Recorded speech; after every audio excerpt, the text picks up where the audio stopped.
Hello everyone, welcome to Book Talk. Ooh. Book 2 of the Folk of the Air. I remembered it. Look at you, you remembered something. Names? I guess we'll find out. Book 2 of the Folk of the Air series by Holly Black. This one is called The Wicked King. And last time, aka a few days ago, you asked me what this one was going to be about. And I was like, sex! Because he was wicked. Right. Well, Not kind of wicked. Well, it's more of a diabolical, conniving, wicked. Sorry if you can hear this. Whatever machine that just randomly came up at my house. Fine. I'm still convinced they had sex at least once, though. I am not convinced. If that was her first time, that was definitely her first time. I know it's her first time. But if it was her first time, I swear to God, Holly Black, and I don't even believe in God. Holly Black, if you did not tell me how it felt for her to get breached, I need more. Not that kind of book, man. I'm just saying. I need more sex scenes. More detailed sex scenes. If that was their first time, I call loads of bullshit. And this is important because sex is important to some relationships. Listen, maybe he was so good at it that she just was no thoughts. Because it's from first person perspective, we only get what she says. No. Anywho, you know what we didn't do last time that we usually did for the other books talk series, Bridgerton books? Yeah. I didn't ask you if you liked book 1. You didn't. Well, the good news is I did. Because I made you read the next one 3 days later. Yep. Yeah. Did you book 2? How'd you like book 2? I did like book 2. Having read all of them, I think the last one is my favorite, though. I look forward to that. I have it right in front of me. I'm not going to read the back so I don't get spoiled. Yeah. But it's in front of me. I'll read it. We also didn't talk about our favorite scenes in the last talk, which we normally do. Yeah. Honestly, that was a long talk, though. It was an hour. It was. So what's your favorite scene in this book? My favorite scene in this one, definitely not the part where I don't know if they had sex or not. Not that one. Okay. Do you have one already picked out? You can say it if you do. I think there are 2, I think. Okay. And they're going to be weird scenes to be favorite scenes. Okay. I really liked when she saw the memory of Cardin as a child. Reminded me of dirty Harry Potter. Clothes and scuttling around on the ground because no one cared for him. Mm-hmm. And that's because I'm obsessed with Cardin in a weird, unhealthy way a little bit. And it was interesting to see even just a small snippet of his childhood and from a different perspective than Jude's because she was watching somebody else's memory. And then I also liked the scene where Ghost betrayed her because it was incredibly unexpected. And I like when I'm caught off guard. I think for the Ghost one, it's like the one, I didn't actively think about it.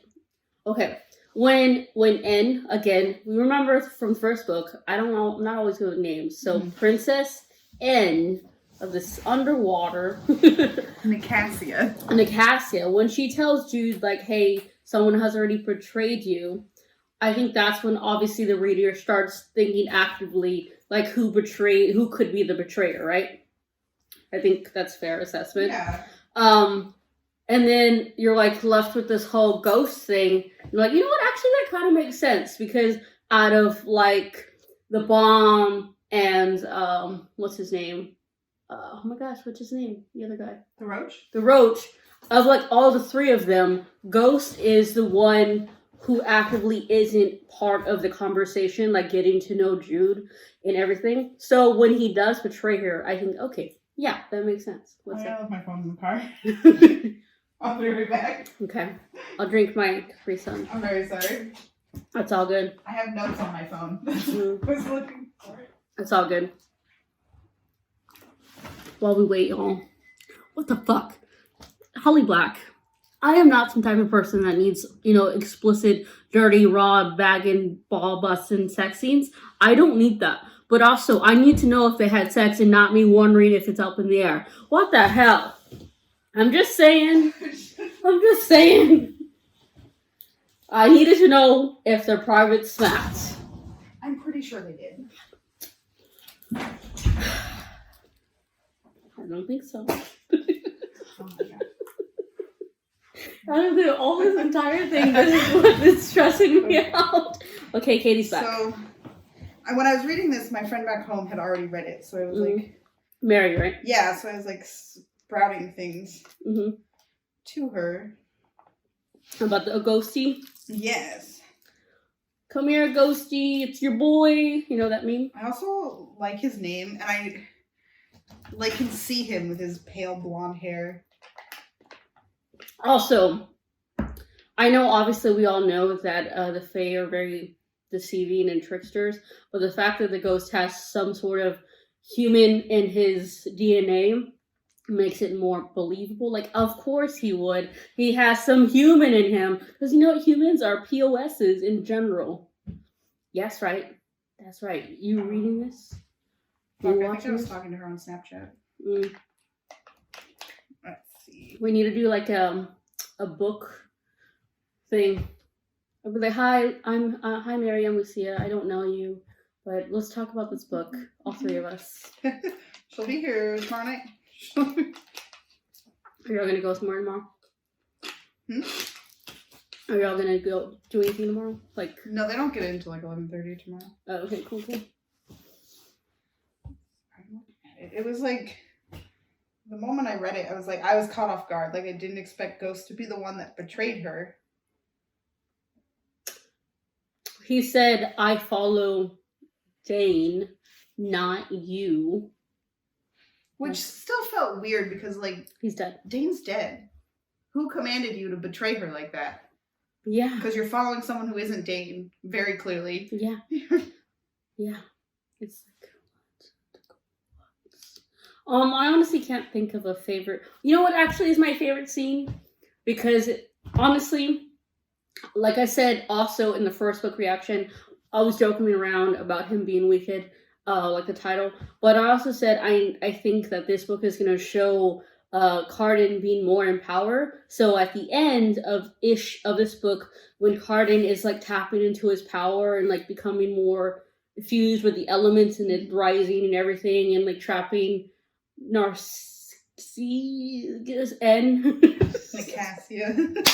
I was super close. But that scene was really good too. There was also this scene with Valmorin. I think that's his name, like the old king Sensual. His old lover.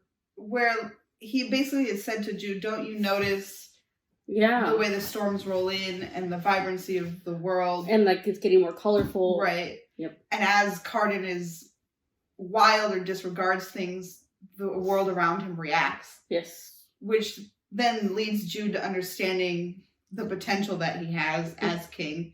And how much he's like squishing that and pushing it down. So it is interesting. You know what else is interesting though is like the talk of prophecy in this books. It was more prominent I think in this book with Cardin, especially because he's like they're talking about he was supposed to because like all the tales that are spoken by like the fairies and stuff like that, those are in a sense I think prophecies that could come true or stories untold that are spoken. So I feel like when they had, what was that?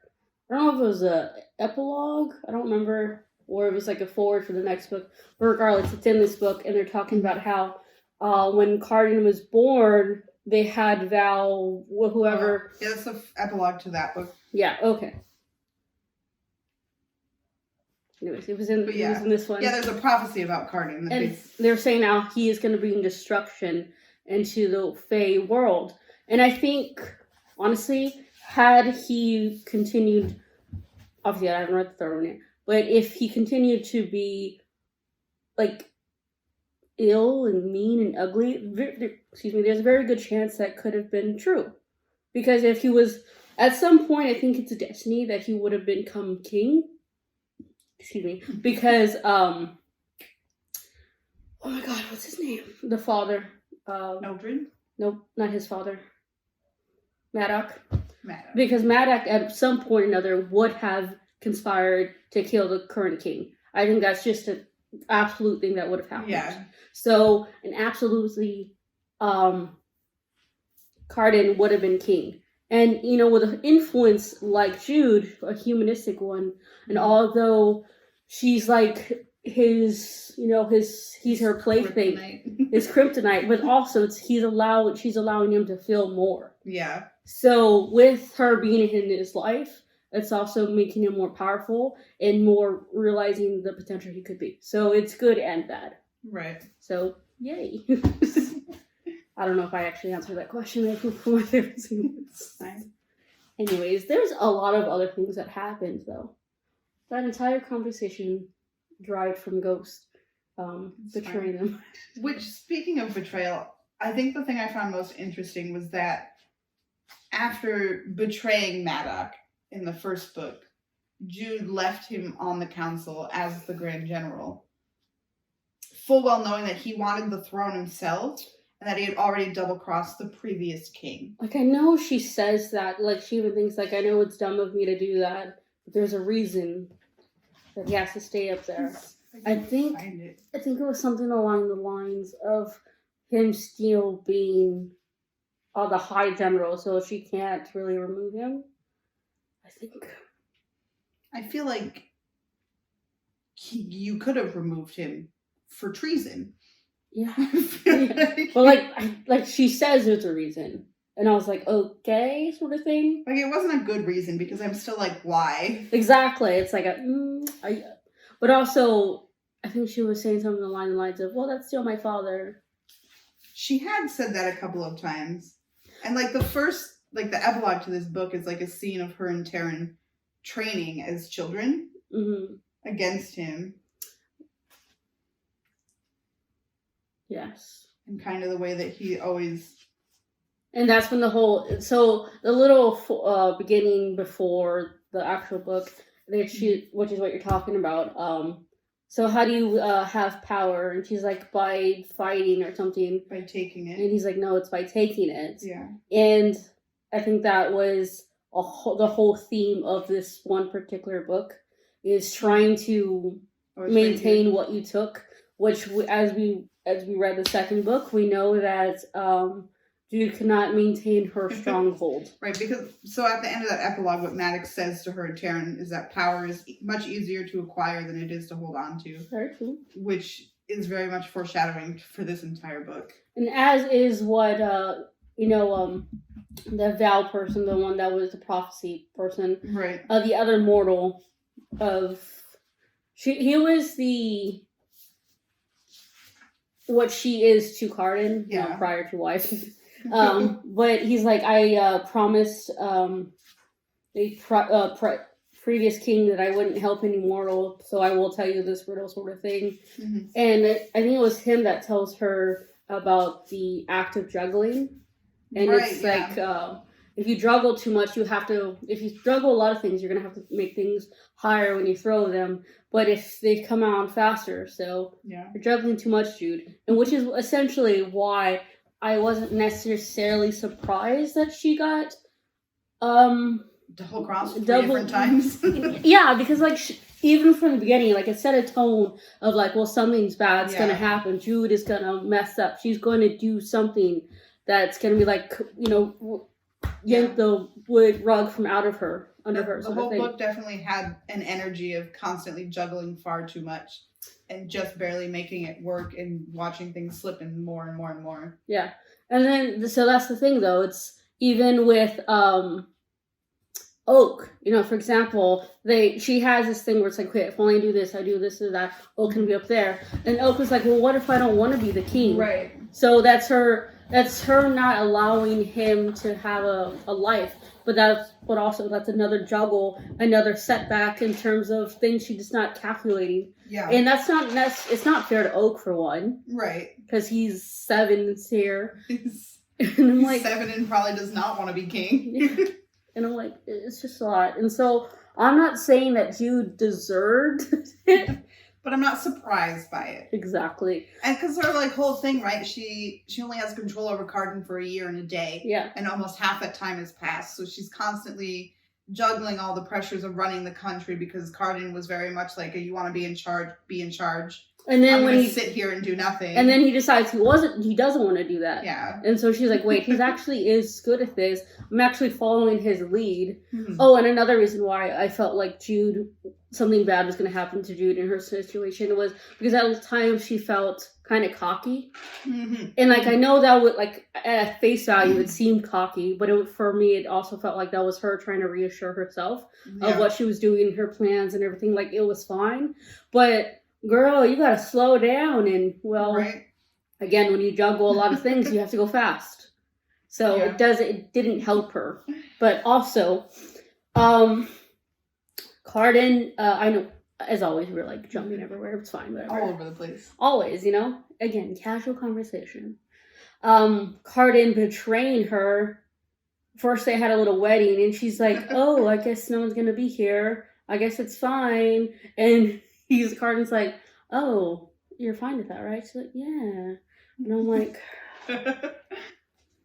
girl. But I mean, let's talk about the moments where she is betrayed, because they're going to play a large role later on. Okay, don't look at this book. The Queen of Nothing. So basically, there was the ghosty.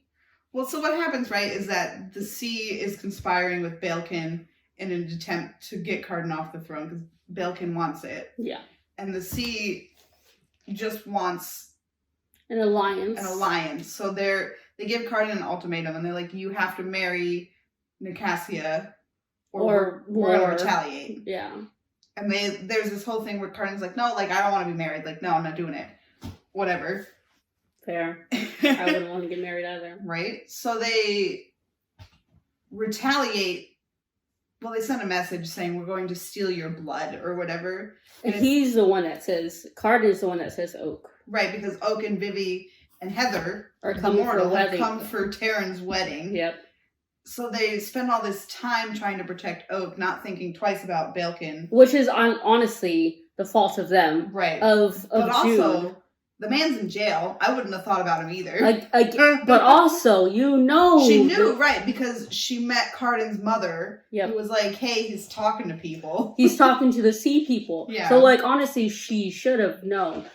Like, Jude, my girl. Right. I know. The Undersea breaks Belkin out of jail, and the ghost lures Jude to the jail cell where the sea also steals her.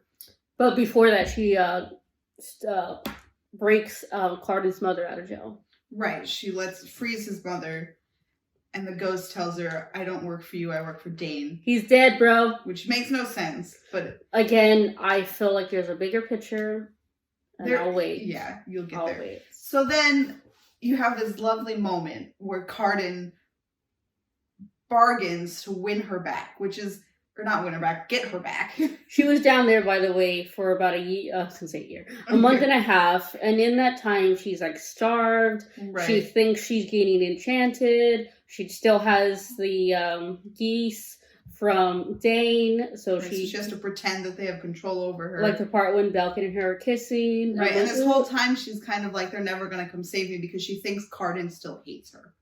Yeah. But then he does, and they make this whole deal where Belkin is now the diplomat, because I don't remember what the word is. It's essentially a diplomat. For the Undersea, yeah. So now he is back in favor of the court because he's helping the sea. And also, Belkin used her to try and kill Cardin, and so there was that.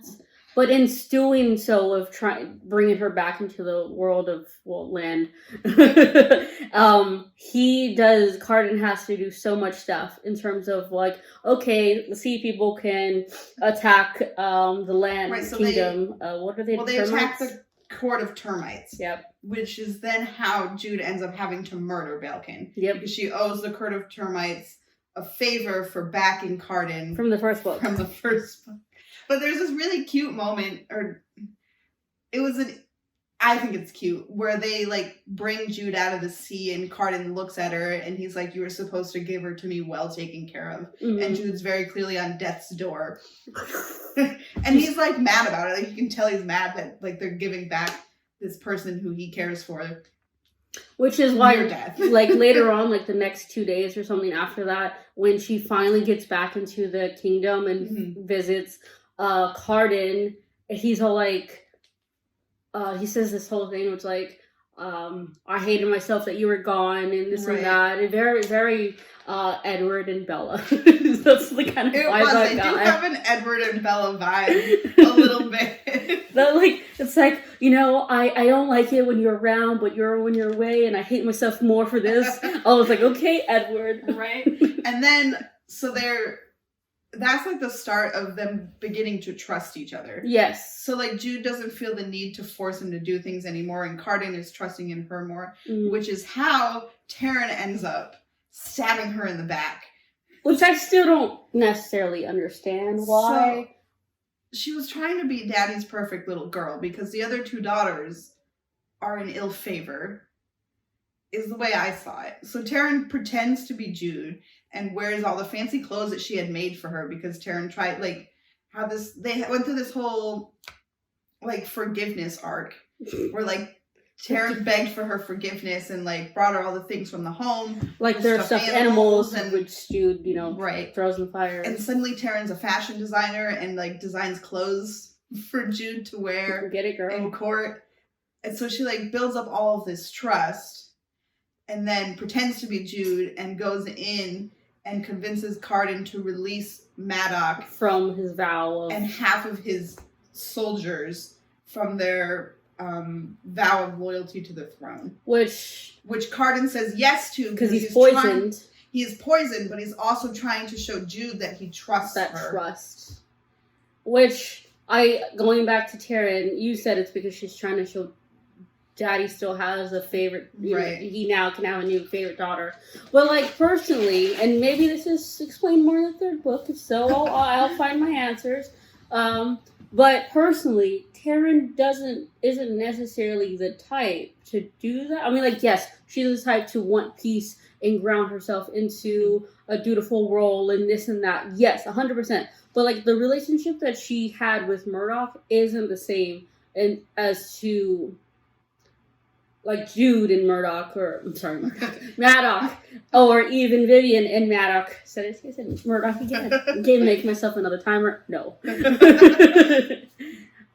But so, like, it didn't really sit right with me, which is why I initially thought maybe that Taryn has been what's the word again? Like, bewitched, glamored to do his bidding. Right. And if that's the case, and if, you know, Taryn is doing that in order to show Maddox that she can be a certain way, fine. The only other instance I can see in this book in particular where that would be the case, where, like, sort of an inkling, is when Jude gets back from the sea and she's in her home, and Taryn comes to visit her, and she's like, here's some stuff, here's this and that, and she, like, takes the daggers out from underneath her dress, and Jude, I was gonna say Jade, and Jude's like, oh, we're thinking in her head, well, right. Okay, now I can see we were raised in the same household. Mm-hmm. That's the only other explanation at this point as to evidence, a seed of why Tara would be the way she is. I think I lean so close to proving her loyalty to Maddox because she did a very similar thing in the first book to prove her loyalty to Locke. Fair. But, like, she's getting dick from one, not the other, though. But if she feels like she needs to prove her loyalty to deserve her place. Okay, so it's more of a bigger picture sort of thing. I think that's more how I saw it. Okay, that's fair. That's fair. Right. But also, it's like... So, the sea, attacks the court of termites, and they come up to the king to petition the right to fight back. And Cardin's like, no, you can't attack.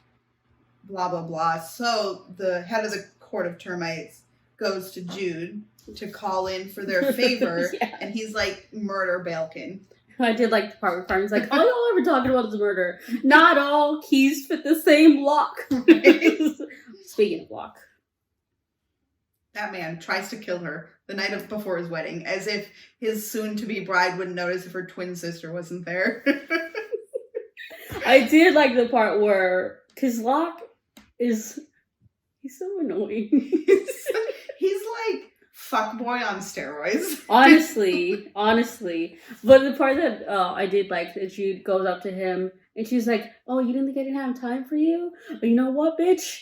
You know what? Like, you will not stray from my sister outside of marriage unless she wants to do it with you and she's actively involved in having fun. Fuck bitches all you want, as long as y'all are down dirty together. Right. I was like, you know what? You know, that's cute, but also you're making her sister look really pathetic. Also, another thing was when, speaking of her sister Taryn, she says some line of like, I don't care if she sleeps with, or has sex, sleeps with other women, as long as he's always with me, then I'm complete and whole. And I was like, ugh. Gross. Like, not like, girl. Toxic relationships 101. You sound like Bella too. What a mood. Oh. Yeah. What else? What else was there? So then, okay, so there was Taryn's betrayal, there was Ghost's betrayal. So then, Jude murders Belkin. And nobody knows, right? And her and Cardin have this sweet moment where he's like, you don't want Oak on the throne. I don't want Oak on the throne. We trust each other now. Why don't we get married? Let's get married, become the queen. You still have all your power, but I still have my free will. Yes. And she's like, fuck yeah. She's like, this solves everything. And then they spend another night in bed together, which means sex for the second time. No. But in the morning, it's brought to Cardin's attention that Belkin has been murdered. And he immediately... By the sea people told him. Right. Because they're like, where's Belkin? Yeah. Which he immediately pieces together that it was Jude. Because fair. You know what I did like this? When he's like, well, when he's talking to the sea queen, he's like, well, if Belkin thought he was good enough to fight Jude, well, that's his dumbass fault for thinking he was going to win. Because, well, hello. Right. And she's like, and they're like, and they did have, Nicasia, yeah. Did I get it right? You did, yeah. I knew I was going to get it eventually. But she is now the new diplomat between the sea and the land. And they're like, well... And so, okay, prior to recording, this is another thing that we had a difference in opinion on in terms of Cardin betraying Jude and having her set and banished to the mortal world. And that is... Why? Why did he banish her? I think he banished her because he was mad that she killed the only person in his family that had ever cared for him in a shred. It wasn't much, but it was more than everybody else did. I think he banished her because at this point in the story, it's to save face, because, oh yeah, he also kisses her in front of people. Anyways, because he's been seen as a king who just drinks a lot and does this and that, isn't very strong. People know that a mortal is giving him whispers and commands, and he has to save face. So as the first real thing he needs to do as a king is to show the people around him, like, this human means nothing to me. And also, in doing so, also shows that he's not going to let anyone get away with stuff. And with the getting away, if she would have gotten away with killing a prince, a diplomat between the sea and the land, it would have showed that he's a pushover. And he couldn't have that. So he banished her. I also think him doing that is a way to save her also. So there's more that needs to be shown to me. Book 3, I'll be reading you very soon. So that is where we differ in our opinion. Write in the comments what you all thought of that manner. If anyone actually reads or watches these. I caught a glimpse of the end of his sentence. So when Belkin poisons Cardin, he tries to pin it on Jude. Yes. I forgot that part. And Cardin's like, no, get the fuck out of here. You could really tell, and even in the first book towards the end, whenever Jude would command Cardin to do stuff, he would have this look in his eye, not only because he didn't want to get commanded to do stuff, because although he's a prince and he has this status of, well, you can't do this to me, but also just as a person in general, well, not person, but a fae in general, no one likes to be told what to do without their will or consent. Mm-hmm. So, and also, they've made out. I truly believe they've had sex at this point a few minutes of time. So it felt like to him, whenever she did that, it was like a betrayal of their trust. And so, yeah. Also, y'all, what was this one thing I was going to say? How do y'all feel about, shit, I forgot what I was going to say. Speaking of glamour, Heather, she got all glammed out.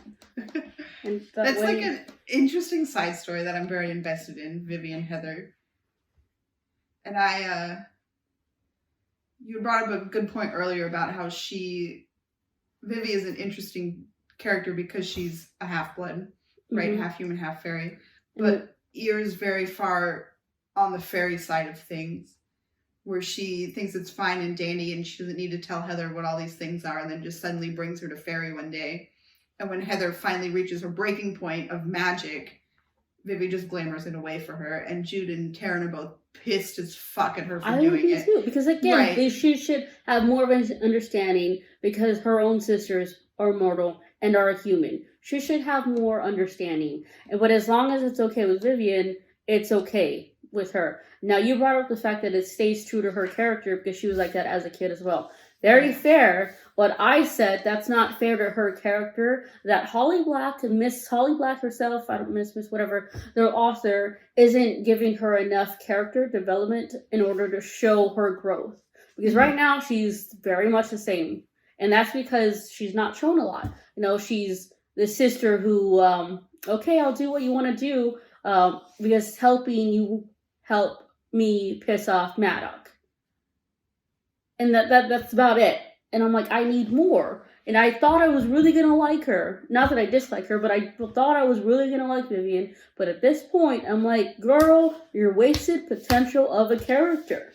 Right. And I'm like, I don't like that. And it's like, again, I'm going to say it again, where multiple POVs would do justice more for these characters.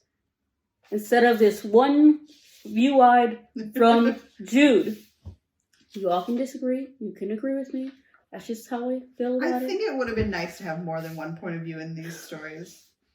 But it also, I think, makes some of the twists more jarring. Like, sometimes plot twists aren't as sudden when you can see more than just the one person's perspective. It all depends on how you write it. It's very true, yeah. I don't know how well of a writer this writer is, because I've only read 2 of her books. So I don't know how she is in other series, so I can't really, Right.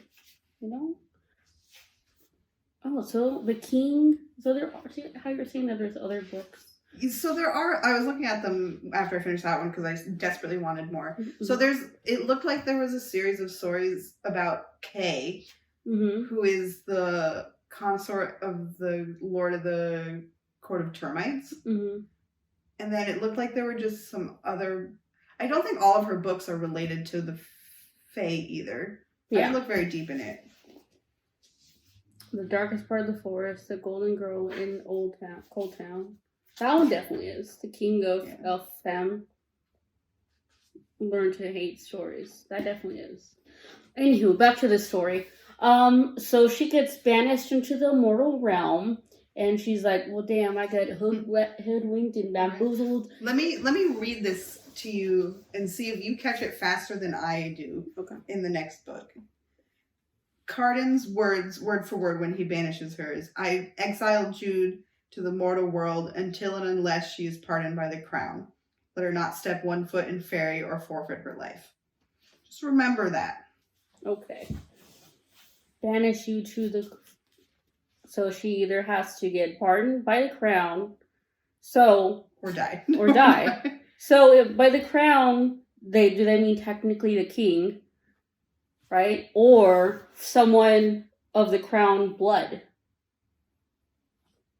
That's what it could mean. Also, speaking of crowns, we also had a big part in this book where the forge guy. His name is Grimson. Okay, Grimson. This whole talk of making a second crown. So in my eyes, I'm like, what the hell is that gonna do? You're just going to what is that? The first crown? Because we know that the crown, in order to be the king, you have to be. First, you have to take it off, and then someone else. You have to then put it on the head of someone else of the line or whatever. Right. But then, if you add a second crown in the mix, is that like null and void what the first crown means? Like, what does that mean for a second crown? Right. And then, and we both know that whenever this guy makes stuff, it's whatever it is plus more. So, what? There is talk of, like, creating a new crown in this book. Yeah. And I believe the talk continues a little bit in the next one. But it's an interesting ploy. And I really think the device was just to introduce you to Grimson and start the process of how his creations actually work. Because, like, he makes magical things, right? Like, there's a spell on the crown that makes it so it protects the wearer. Like, you can't murder the wearer without yourself dying. Yeah. And, like, it has to go to someone with that bloodline. And the earrings that make you more beautiful when you wear them. Talking lock. Oh, there's this other thing that I found interesting. Because we were just talking about, what's his name? Grimson. We also learn more about Justin, the twins' father, through this book. We also know, it's really interesting with Jude, because sometimes she'll be like, okay, I don't want to know more any longer about her parents, or I don't know how to live in the mortal realm. Right. And so she like her stuffed animals, for example, she threw them away. But what about that book that she found in Cardin's room in the first book? Yeah. I forgot what the book of story tells it was. I think it was Grimm's or something. It was Alice in Wonderland, I think. Oh, completely wrong. But what about that book? Is it still just there? She took it. Obviously, she took it way before all of this shiz went down. Right. But it's like she has this conflict of who she wants to be, or, human or a queen of this area. And it's like, girl, you need to accept both sides, honestly. Yeah. You need to stop banishing one side of you, because, well, in the end, you're not going to be completely whole. Right. That's how I feel, because, again, she says no, but then she wants to know more. And then, because even when she meets Cardin's mother, she's like, okay, so tell me more. And then in the mind, she's like, I'm just going to be like wanting to know more just to benefit any information that she gets. But, bro, no, you need to know more. But she also, when she first interrogated Cardin's mother, didn't want to know about her parents. Exactly. But she wanted to know about Cardin. But then later on, when she's talking to the G person, she's like, okay, tell me more. Yeah. So I'm like... She's very back and forth. That's what I'm saying. She's like gripping... She's trying to both hold herself together and hold her position of power and juggle all of these things, which is ultimately what she fucks up. Yeah. That's what I'm saying. It's like, girl, you need to realize you are human, which you're fully aware. Dude, she's fully aware that she's human, but she also speaks of wanting to be more. There's a part when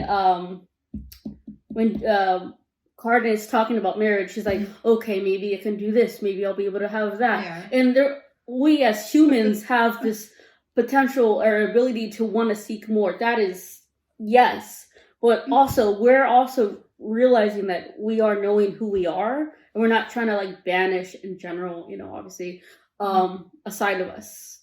And Jude is trying to banish her human side. I'm like, girl, you need to stop. Because, again, like Cardin, you need to accept yourself. Because Cardin is like, oh, I'm not worthy to be king, which makes them even weaker. Right. If they trusted each other, the potential they could have. Which is more interesting when we talk about prophecies for both of them. Because the prophecy for, I think we mentioned this earlier for Cardin, or we talked about it off camera, I don't remember, was, oh, he will bring destruction and this and that. And then we had heard a prophecy for one of the children, for Justin, and I think their mom is Ava, like, oh, she will change the whatever, I forget exactly. I don't remember what the prophecy was. But it was interesting. Because prophecies, they can be self-fulfilling. Yeah. Which is another thing that reminded me of Harry Potter. I don't know. There's a lot, but also I need to read the next one, I guess. Yeah. Anything else that you want to say? I don't know. It definitely was like one of those, like, this is definitely the middle book in a series, which isn't always a bad thing. But I liked it more than the first one, actually. Yeah, it moved a lot faster than the first one. Yeah. Like, when I first started reading the first one, I didn't like it right away. Which is why it took me 2 different times to continue it. Yeah. So, like, this one moved faster and I was more engaged with it. Mm-hmm. And I was constantly surprised. Like, the things that happened were very unexpected, which is what keeps me going. Like, what's going to happen next? Mm-hmm. Honestly. And kind of similar with you, honestly, because this book leaves me questions for more. Mm-hmm. And, like, when I first read the first book, I was like, okay, cool. Right. But it had me wondering about the sake of Cardin and how he was going to be, because clearly there was going to be more to him, and instead of being like the lazy this or that about, he was going to grow more into himself. This book is like, okay, so how is she going to get unbanished? How is she going to do this? Right. How is Oak going to really be in the throne? Personally, I don't think Oak is ever going to see that crown, and I think they're eventually going to roll together because they're going to reunite and fucking finally have sex in the third one, because I refuse to believe that was their sex scene. There were 2 sex scenes. No, there wasn't. I'm going to look up Holly Black's information for myself. Like, bitch, I gotta know, did they have sex in this page and that page of The Wicked King? He caressed her calf with his tail. Is that not enough for you? No, it's not. You know what I thought was interesting, though? Is when Vivian, she's like, do you want me to beat up Cardin or whatever? and then Jude's like, she remembered it, like, actually, they were pretty close. Yeah. They're the one she told, she's the one that told Taryn about his tail in the first place. I'm like, did they have some? It'd be more funnier. Overall, a good book, and I enjoyed it. I like these 2 characters a lot because they do constantly surprise me. I like Cardin a lot more than I did in the first one. I am grossly obsessed with him. Again, I've never hated that character. I never once hated him. I've always been intrigued by him. I hate Jude a little bit sometimes. You know what I hated her doing, though? She's like, oh yeah, just, you can do it. You can, bewitch and seduce, Cassia. And then she gets mad about it afterwards? Like, girl! She's like, oh, I guess he does like her. Like, bitch, you told him to do that. But she even said it to herself. She's like, stupid me.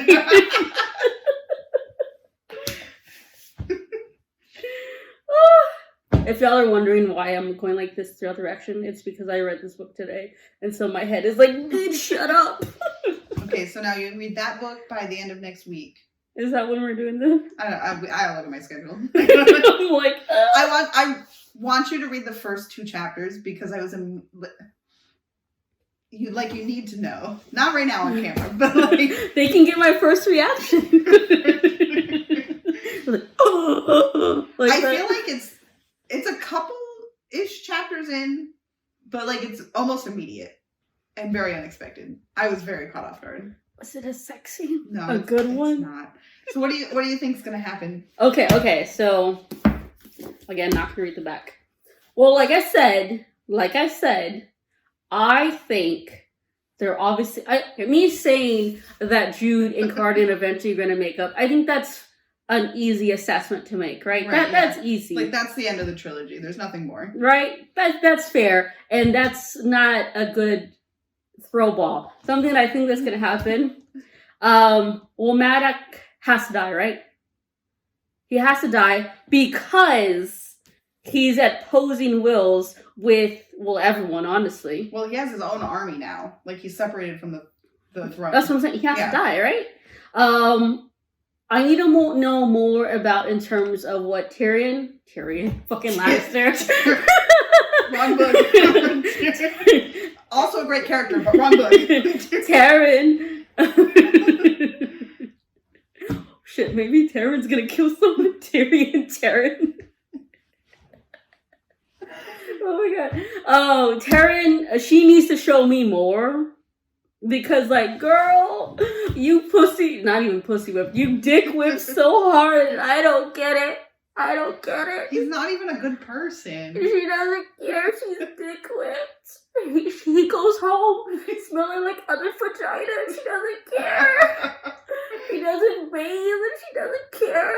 She smells other punani on him, and she doesn't care. Ugh. I'm good. Good. I just can't allow myself to cheer for an unself-respecting person like that. The thing is that there are people like that in the real world, and I don't get you all who are like that. You deserve better. You do. So, like I said, I need to know more about Tyrion. Shit. You already know his story. We're reading about Taryn. Do they not sound kind of similar? They do a little bit, yeah. Okay. Again, y'all, my head, it hurts. Excuse me.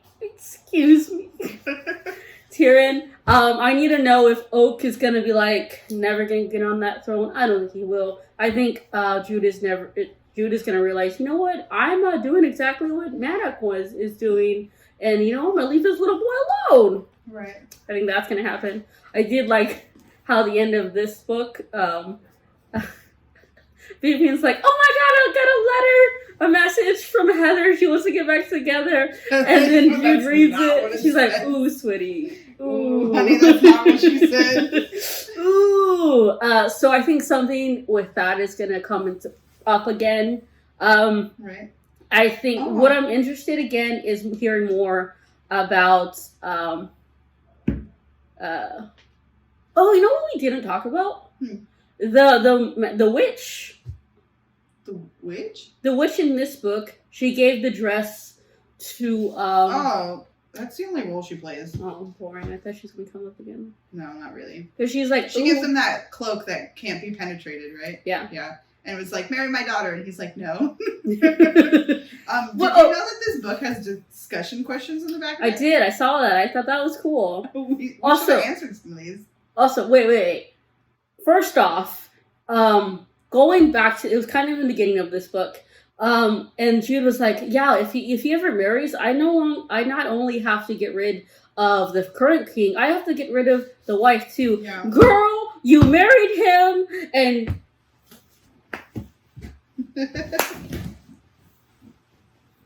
how are you going to get rid of yourself? Huh? Okay, so what are some of these questions? Okay, so, well, I forgot about this sentence because it was something I thought was neat. Jude says of Taryn, she is a mirror reflecting someone I could have been, but I am not. 100%. And the question is, in what ways is Taryn a mirror to Jude? Not only are, their faces. I wonder if they're actual mirror twins, because like one has a left, a mole there, and the other one there. Or they both have a ruthlessness to them. Yes. That presents in different ways, but definitely exists. Yes.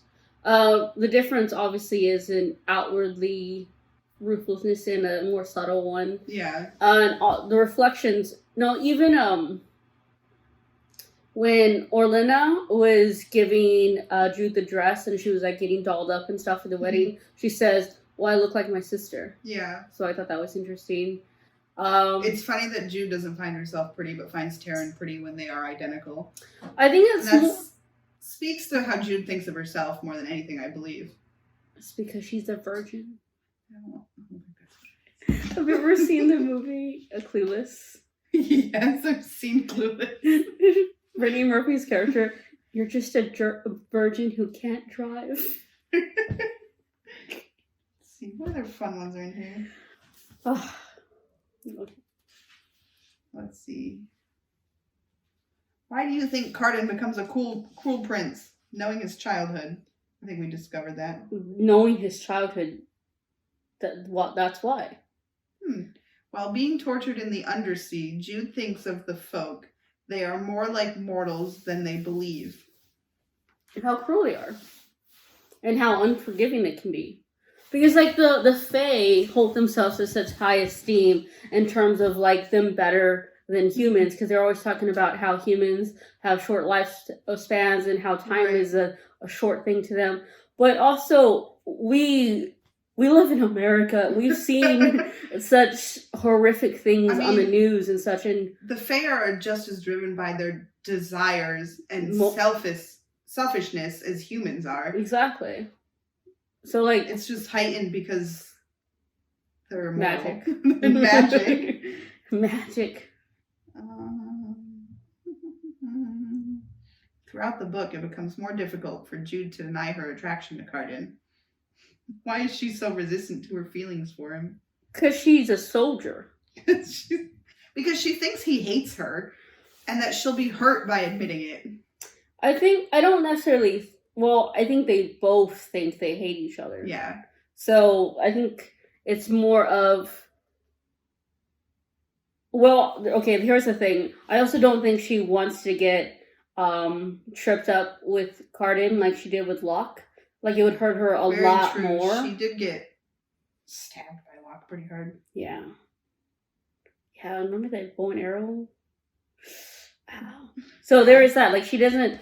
I think her and Cardin have the potential to hurt her a lot more than just a fancy that she had with Locke. So there's that. And so she wants to protect herself. And so she denies her feelings for him because she doesn't want to be innocent in terms of be a plaything anymore. Right. So there's that. It's very true.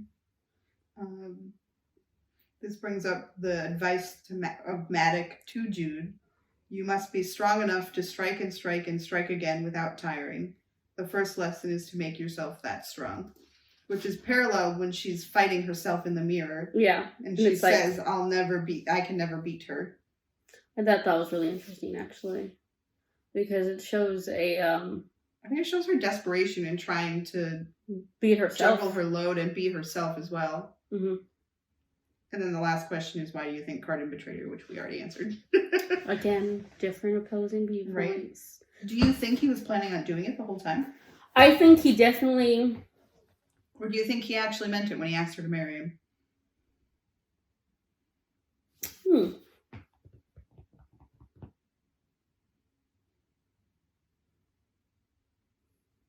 I guess my answer would depend on if I believed he did it, banished her as a revenge for what he did to her brother, or to save face, right? I mean, regardless, he asked her to marry him before he knew Belkin was dead.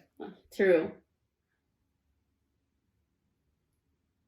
I think he definitely has feelings. Like I said in our discussion earlier, he did his whole Edward Bella talk with and so, like, he definitely has feelings, and he was very willing to admit them. And even, like, you mentioned earlier, a full-out war to save her. And you mentioned, like, he thought when he was poisoned, he thought that Taryn was Jude. Like, he agreed because he wanted to show her that she could trust him. Yeah. And so I think he's far more willing to admit his feelings for her than she is to him. And, like, he even kissed her in front of everyone. Yeah. And so I absolutely do think that he would have asked her to marry him prior to the betrayal. But I also think that he's a king. Right. And he needed to save face. That's fair. So, any other talk? I don't think so. That was a good one. We're almost at an hour. Let's go. I'm excited for you to read that one. Was there any other... Oh, you know what? I kind of brought it up in the outside of recording. But something a little kind of subtle. And I don't think you would notice if you weren't, like, paying attention to it. It's very easy to, like, forget about it and not notice it. Was the cheese in this? Oh, yeah. Because different instances in this book, you see Jude eating cheese and you're kind of like, okay, why is she eating cheese? Or, like, when she goes to the real world to get Oak and the crew, she's like, I wonder what kind of cheese is that. And then when you see Oak and it's at home, he's eating cheese, and it's like, to me, it's some sort of, like, It's some weird reoccurring connection. A semblance of, her,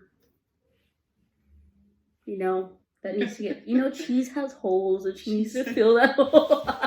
No, just kidding. No, it's like a connection. Fill the holes in your soul with cheese. Blue cheese, Gouda. No, honestly, I just think that's very cute. And, what else? Was there anything else? No. I don't think so. See my notes. No. Yeah, I've got nothing either. I guess, that was the second book. Yee. Oh. Thanks for watching. Yeah, Holly Black, I need more details. I refuse to believe they had sex. Do you have an R-rated version? You know how there's Pride and Prejudice, R-rated version? There's an R-rated version of Pride and Prejudice? Maybe. Like I said, you're probably gonna have to look on fan fiction sites. I refuse to believe they had sex. Okay, what page do they have sex in this one? I hate to disappoint you, but the sex scene is just as graphic as these ones. No! Okay, like I said to the camera when you went to your car, I am not a sex fiend who needs to read about sex all the time. But you say that these characters in the Fae world are always nakedness and this and that, and there's titties all about and this and that, and they have orgies, and then you don't give me any details. That's a cop-out, and you're teasing. I have triple blue balls, and I don't even have balls. And so learn how to write sex scenes better, because again, I don't know her other work, so I don't know if there's sex scenes. But Holly Black, she's just mad she didn't get to see what it was like to have sex with a tail. Was it like an Avatar? I've never seen that book. You've never seen that book? That movie, the blue people. In Avatar, the whole thing is that they connect their tails together. Jude doesn't have a tail, so they can't. Maybe she connected her tongue. No. No. Okay, thanks for watching. Come back for book 3. This one. Okay, bye. Bye.